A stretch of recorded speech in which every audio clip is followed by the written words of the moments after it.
critical thinking skills. So I think that debate is so important because it teaches you to, number one, think on your feet. Number two, how to like articulate what you're trying to say. And number three, to organize your thoughts. And that's why I think that debate is so important, not even just for African Americans, but for everyone, because it's like it teaches you organization. It teaches you how to get in front of a speaker. It teaches you how to stand up for something. It teaches you how to research. This intellectual exchange, this intellectual prowess has to be taught. And it definitely has to be taught on HBCUs, at HBCUs and on our campuses. So we have so much that we have to go over. We have so much that we have to teach, so much that we have to fight. And at Howard University, is right there in Washington, D.C. We send so many students that are actually going to do interns on Capitol Hill, where they're coming from everywhere. And so they're learning how that debate style is not just in the academic form of just classic debate or traditional debate, but they're learning how to win over persuasive speech on the floor of Congress.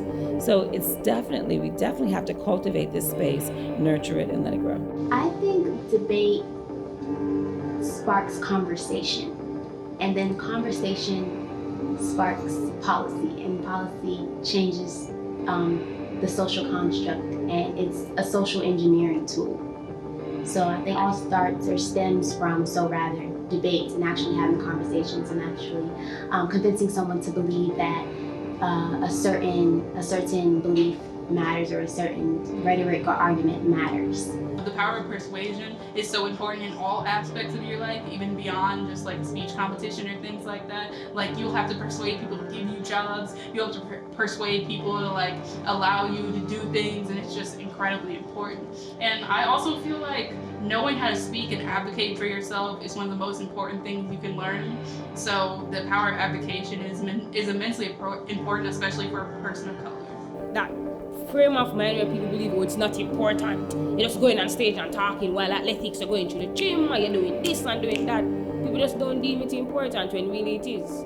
For athletics to get funding, there has to be someone to go into the room and be like, yo, we need this. When you have a championship win and you see an athlete go on stage and talk, they have to know what to talk. It's important. Communication itself is a skill that is important. We need to take a good look at our criminal justice system, not our prison system. It teaches you to produce ideas.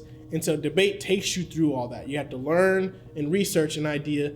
You have to kind of sort out where your opponent will be, where you are going to be, define the terms, and then produce. And that's something that public education does not always do. It does not teach you always to produce an idea.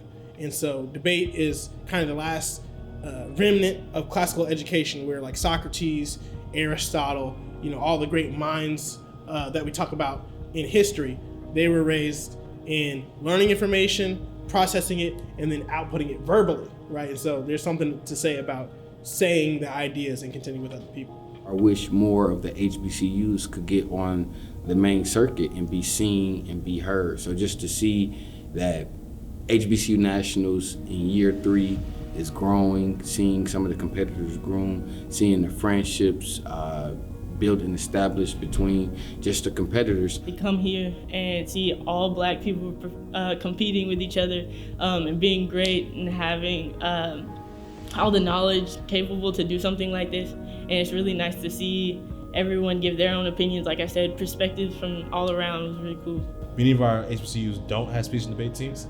We need more, and we need more popularity of speech and debate on our HBCU campuses. So I think the more popular these tournaments like this get, the more administrations will fund HBCU debate teams across the country.